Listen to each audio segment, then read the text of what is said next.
आज पहली बार भारत सरकार ने एक विज्ञापन जारी करके कहा है कि सरकारी नीति बनाने के लिए वह अफसरों की बगैर किसी परीक्षा के नियुक्ति करेगी। विज्ञापन में साफ लिखा है कि ये अफसर निजी क्षेत्र या विदेशी कंपनियों से भी हो सकते हैं। इन नियुक्तियों में SC, ST, OBC, PH आरक्षण समेत किसी संवैधानिक नियमों का पालन नहीं होगा। यह विज्ञापन कई अखबारों में आज छपा है। टाइम्स ऑफ इंडिया के दिल्ली एडिशन में आप इसे पेज 11 पर देख सकते हैं। इसे आप सरकारी नौकरियों में आरक्षण की समाप्ति की दिशा में अब तक का सबसे बड़ा कदम मान सकते हैं। यह जो हो रहा है वह आज तक कभी नहीं हुआ है। विज्ञापन में क्या है? विज्ञापन बता रहा है कि केंद्र सरकार नीतियां बनाने वाले पद यानी ज्वाइंट सेक्रेटरी के 10 पोस्ट सीधे भरेगी। इसके लिए कोई परीक्षा नहीं होगी। ये पद 10 मंत्रालयों को चलाएंगे। ऐसा करके सरकार संविधान के कई अनुच्छेदों का सीधा उल्लंघन कर रही है। अनुच्छेद 15(4) का यह सीधा उल्लंघन है, जिसमें प्रावधान है कि सरकार वंचितों के लिए विशेष प्रावधान करेगी।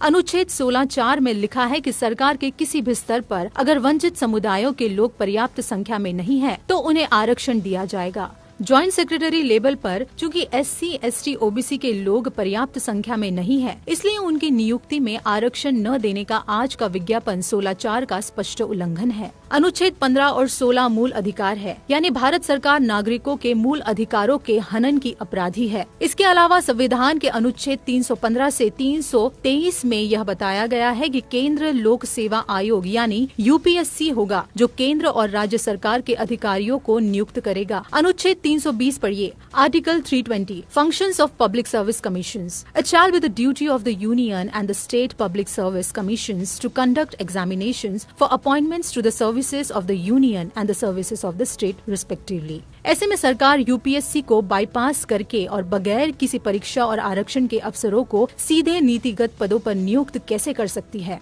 मेरा निवेदन है कि यह मामला जटिल है, लेकिन बहुत बड़ा है। आम जनता को इसे समझाने के लिए बहुत मेहनत लगेगी, तभी वह सरकार पर दबाव डालने के लिए आगे आएगी। यह काम समाज के प्रबुद्ध यानी पढ़े लिखे लोगों का है।